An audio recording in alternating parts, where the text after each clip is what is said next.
the way we actually run this. And that is, imagine a picture like this, where this is adequacy. And by adequacy, we mean, we'll talk about what we might mean by that, but students who get there faster are done. Right? If you've learned what you need to learn by age 17 or 16 or 12, why are we still paying for you?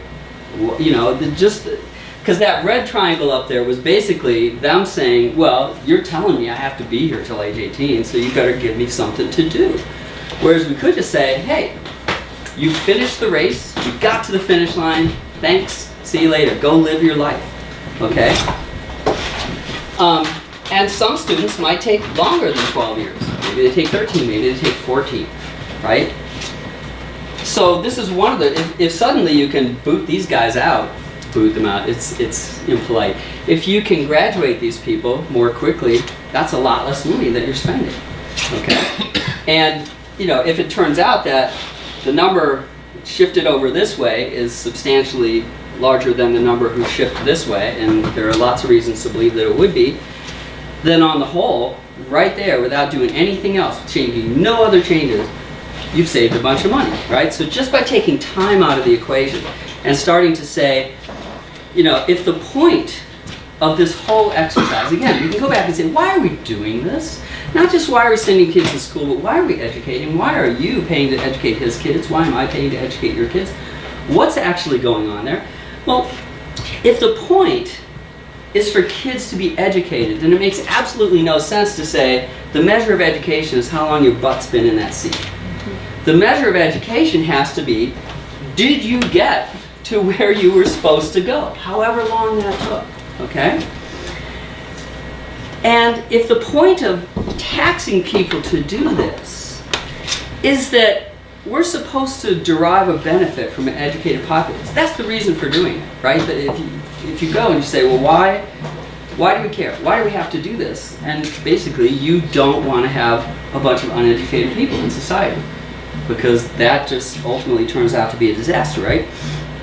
So, in defining where this finish line is, you want to subsidize only those subjects that provide a clear public benefit, and not subjects that are basically private enrichment, right? People just saying, look, pay for my Ferrari in terms of education. And so that, those are things like literacy and numeracy and rationality, being able to reason, being able to follow a scientific argument, being able to understand a statistical argument, right?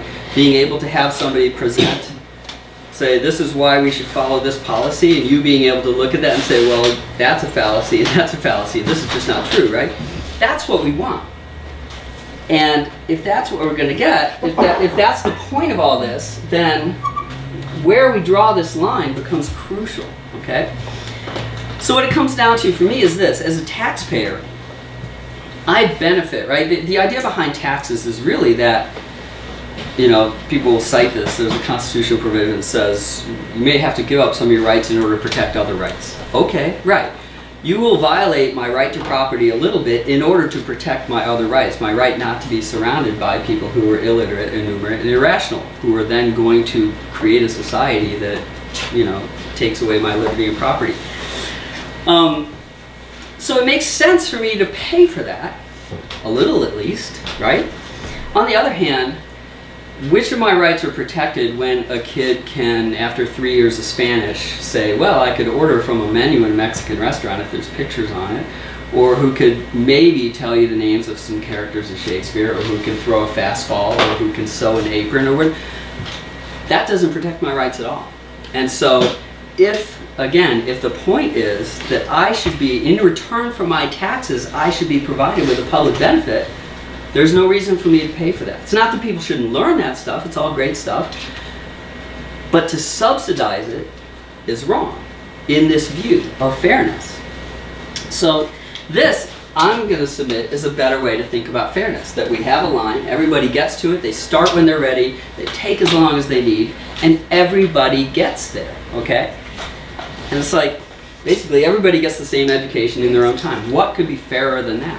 I don't, it's hard for me to even to think that there is something that could be fairer than that. And So this, to me, is a picture of a fair system, right? We've made a line. Adequacy, in this view, is the line between public benefit and private enrichment. It's where my benefit as a taxpayer stops and charity to you as a kid or a parent starts, okay? And we've changed the nature of this to show that this accelerates because there's an important point to be made, which apparently is missed in almost every conversation about how kids should be learning, and that is that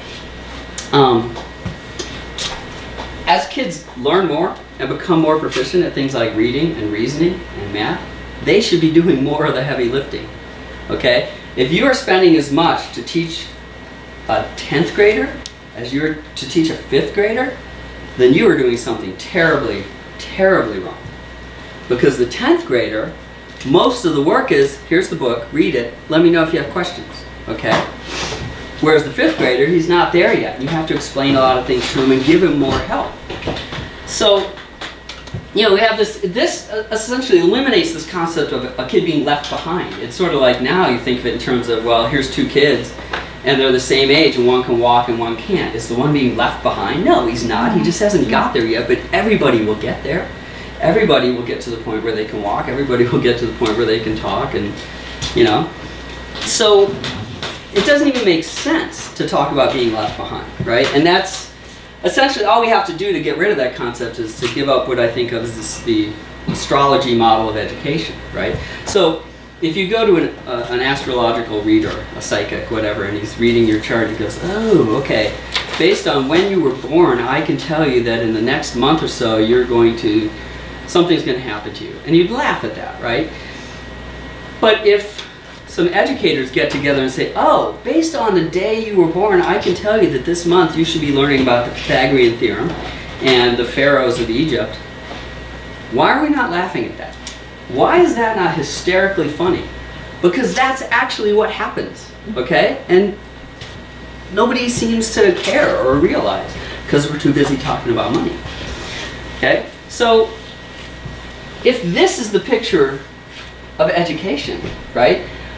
It's almost ridiculous to think that anybody, if the kind of education that I'll be talking about, that it's ridiculous to think it should take 12 years, and it's ridiculous to think that it should cost $180,000 or $200,000, okay?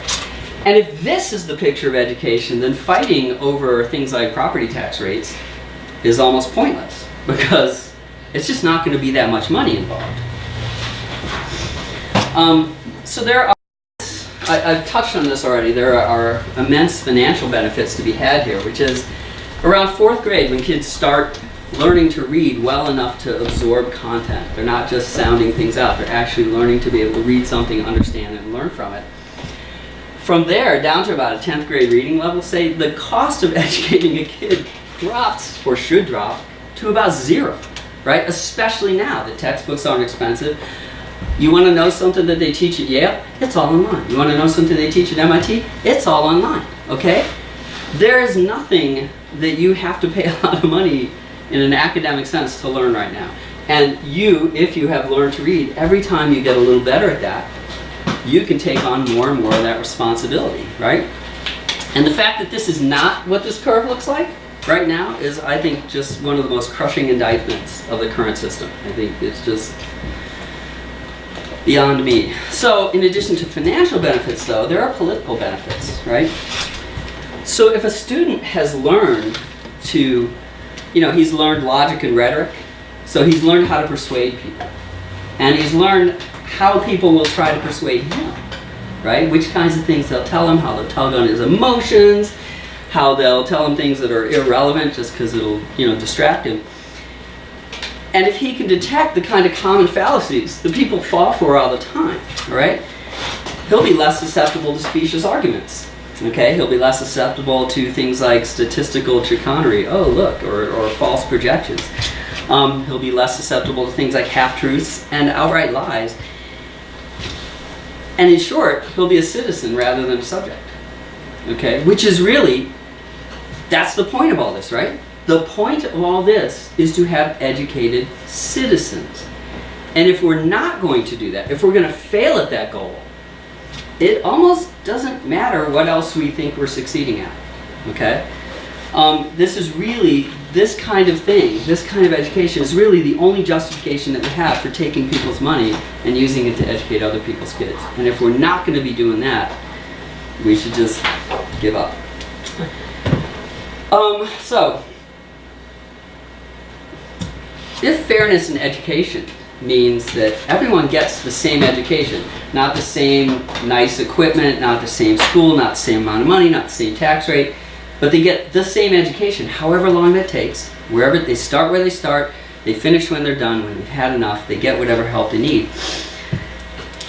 So if fairness means that, and fairness means that fairness to students means that, and fairness to taxpayers means that they subsidize a public benefit but not private enrichment, it raises a very natural question, which is how do we differentiate between those two, right?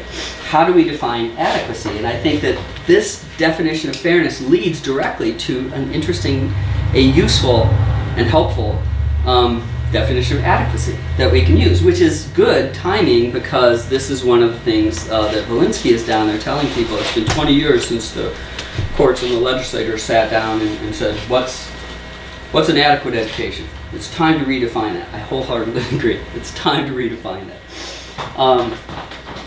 So, again, we have this line that we want to call adequacy, and we have to say, well, where is this line? When do we cross it, right? So there are classical solutions, and it's sort of fun. These are this classical liberal arts, the trivium, grammar, logic, and rhetoric. The quadrivium, number, geometry, music, and cosmology. This is really what, when people talk about a classic liberal arts education, this is actually what they mean. Okay? And there are some things to be said for this, right? Sometimes, I like to say, sometimes the way forward is back. But there are some problems with this, right? It's very easy to characterize it as old-fashioned. It's very easy to say, well, that's just arbitrary. Why are those things important and the things I like not important? Okay, and those are fair criticisms. So, I would like to go back and talk about the three things that I, as a taxpayer, am paying to avoid. Okay, I do not want to be surrounded by people who are illiterate, innumerate, or irrational. That's what I'm paying for. That's why you're taking my money. That's what you're protecting me against. Okay, just like you protect me against criminals. This is what you're protecting me against. And so we can look at the subjects in the trivium, right?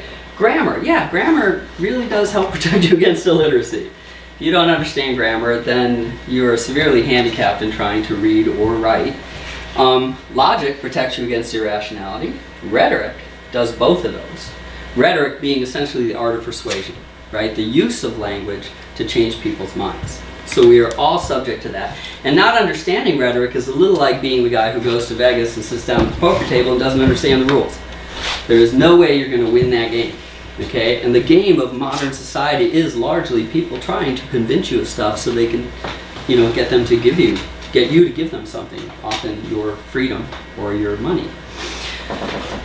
Number, by definition, understanding numbers and how math works would protect you against innumeracy. Something like geometry, I put this as a maybe because it depends on what you think of as geometry. There's a certain amount of that just shows up when you study numbers and arithmetic because you use basic geometric concepts to actually learn those things.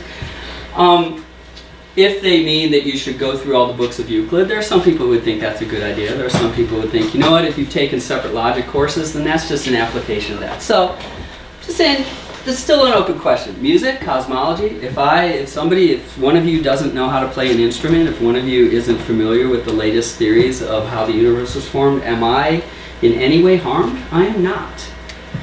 So, right now, basically things that are in green are things that are worth subsidizing, things that are in red, not so much. So that's the trivium and the quadrivium.